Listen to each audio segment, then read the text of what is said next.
Hi, Charles Cherney here, and I wanted to have you meet me today in the neighborhood of Cambridge known as Baldwin. And Baldwin, the neighborhood, is located between Harvard Square and up Massachusetts Avenue to Porter Square, and then separated from Somerville by Beacon Street. So the Baldwin neighborhood is this wedge defined by Massachusetts Avenue, Beacon Street, and Kirkland Street. It's something of a triangle, if you will, with Oxford Street as a main thoroughfare that runs through the middle of the neighborhood. So this is Baldwin. And for many years, the neighborhood was known as Agassiz. A few years back, the city of Cambridge changed the name given the history of Professor Agassiz at Harvard. And you can look that up online and learn more about him and the story of his studies. But they instead now call the neighborhood by the name of Baldwin, which takes its name from a public educator. And you'll see on the tour today of the neighborhood that there is a school in the neighborhood, the Baldwin School. So now it's known as Baldwin. So I have a link beneath the video here, my interactive map of the neighborhood. So as we look at it here on the screen, we can see that Harvard is a very large felt presence in the Baldwin neighborhood. So you can see all these crimson pins, which we're going to visit, are places that are part of Harvard University. So they make up a large landholder, the neighborhood, in close proximity to Harvard Yard and Harvard Square. So all in here. And then, as you run up Massachusetts Avenue, there's so many shop services and restaurants as you might expect. And so let's just take a tour. So Harvard Law School is located in the neighborhood, and it's centered around a large, green or yard, if you will. And obviously, the law school, founded in 1817, is a big part of the Harvard University campus and of the neighborhood. There are other places in the neighborhood associated with Harvard: the Berkman Klein Center for Internet and Society, a research center. And as we continue the tour, there are some places on Massachusetts Avenue that people dine at, including Cambridge Common, a classic American burger joint. Lizard Lounge is a great place to see a live show in the basement of Cambridge Common. I've had some good experiences going down there over the year. As you find your way up Massachusetts Avenue, there's so many shop services and such, including a paint your own pottery studio. And then as you get into the neighborhood itself on Sacramento Street, there is this wonderful field, Sacramento Field, that's kind of tucked away and hidden. You have to walk down a footpath to find your way to it. It's one of those little secret places in Cambridge. It's a 1.2 acre park. Love going there and sitting on a bench and just relaxing and enjoying this sort of secret garden, if you will. And adjacent to it, off Sacramento Street, along that footpath that leads to the field, is a community garden. And it's always very inspiring and seasoned to see the handiwork of neighbors who maintain their respective plots here. Back out on Massachusetts Avenue is a great shop called Ward Maps, where you can pick up prints and antique maps and various gifts that have to do with celebrating the area. I've picked up a map here that's all about the neighborhood of my home in Inman Square, and it's a lot of fun to see on this ancient map. Well, I shouldn't say ancient, but older map, what the neighborhood once looked like so many years ago. For visitors who want to be in the heart of the neighborhood, and it's situated adjacent to residential residences, so it really fits into the context of the neighborhood, and it can make for a nice place to stay if you want a little history and also a sense of being in the heart of the neighborhood.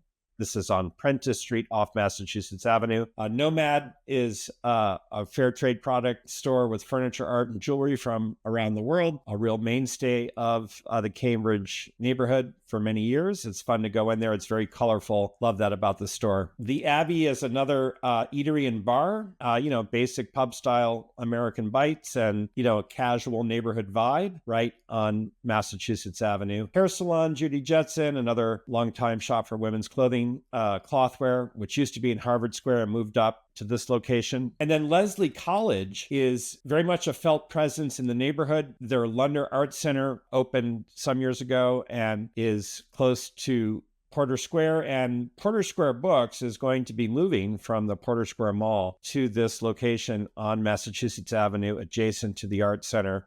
So that'll be interesting to see Porter Square Books move more into the heart of the neighborhood. Porter Square itself anchors the top point of the triangle of the neighborhood. And, there's the T station and commuter rail line here, as well as a mall with hardware store and supermarket and various shop services, pharmacy. So it's sort of a full service mall. And with the train station as well, it's a transportation hub. So Porter Square is a busy place, meeting the needs of the neighborhood with everything it has on offer. Another shop on Sacramento at Oxford is Pod, a home decor shop that's been there for a long time. It's always fun to go in there. The Baldwin School aforementioned.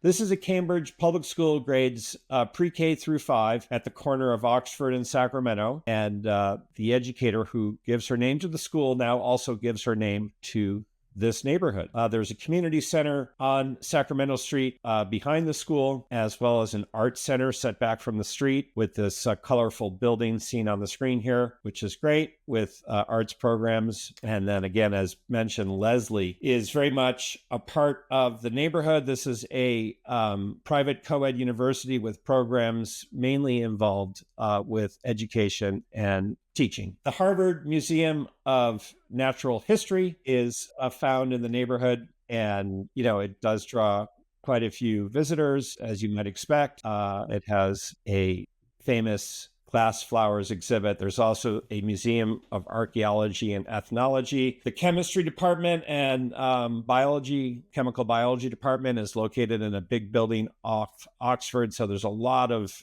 graduate students here in this large science complex. Museum of the Ancient Near East. I mean, there's just this large collection of museums found in the Baldwin neighborhood, the Harvard campus, and then the Science Center right at the intersection of Kirkland and Oxford in the neighborhood, which opens then to Harvard Yard, is a busy student center on campus. Lots of classes here, lots of student life, lots going on.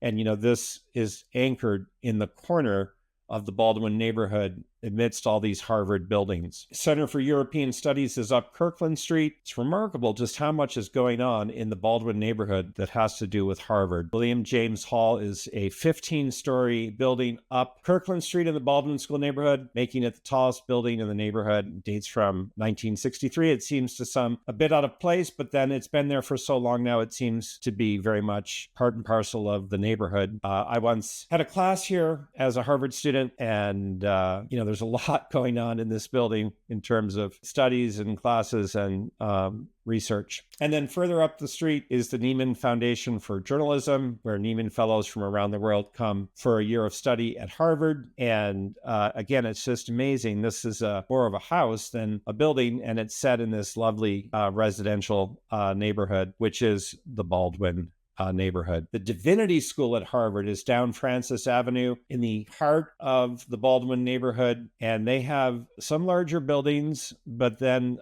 they also have this neighborhood setting. So it's really a wonderful setup for the Divinity School to be in the heart of this Baldwin neighborhood. The American Academy of Arts and Sciences is located in the Baldwin neighborhood, facing onto Beacon Street, which separates Cambridge from Somerville. And, this is a very prestigious group. My father-in-law, a famous mathematician, was made a member of this academy, Raoul Bott. So just finishing here with this map view of the neighborhood. And as I step back, you can see how the neighborhood is positioned between Harvard Square and Porter Square, not too far from the Charles River, and very much in the absolute heart of Cambridge. So this is a map that's just showing my sales as an agent over the years. And I have had sales in the Baldwin neighborhood over the last 25 years as a top agent. It's always a pleasure to assist a buyer client or a seller client in the Baldwin neighborhood. I have a link below that will show you what's currently for sale in the neighborhood. And at the time of this recording, there's just one offering for sale in the entire Baldwin neighborhood. There's not too many listings at any time. And in fact, as I look back here on the sales in 2024, there's just been a half dozen year to date at the time of this recording in the Baldwin neighborhood, ranging from $1,050,000 for a condominium on Kirkland Street to a larger townhouse offering on Oxford for $2,750,000. So, the price points, as you might imagine, are more expensive considering the appeal of the neighborhood. You're going to expect on average that you'll be spending north of $1 million. And then, the size and condition will determine how high the sky in terms of price. Every now and then there'll be something for less than $1 million if it's a smaller condominium. But generally speaking, as the 6 sales that are showing here on the screen make clear, it is likely going to be that you spend more than $1 million. And, mind you, these price points are the get in the door price on average, and then you're probably going to be spending more in the way of improvements. My name is Charles Cherney, and as a top residential real estate agent with a deep knowledge of the Baldwin neighborhood of Cambridge, as well as the additional neighborhoods of Cambridge and neighboring Somerville, I welcome the opportunity to be of service to you as you aim to buy the right home or sell for the best price in Cambridge or Somerville. Be in touch by text, telephone, or email if I can answer your questions about the market, your home, and the community, and be of service in meeting your real estate needs. Be in touch.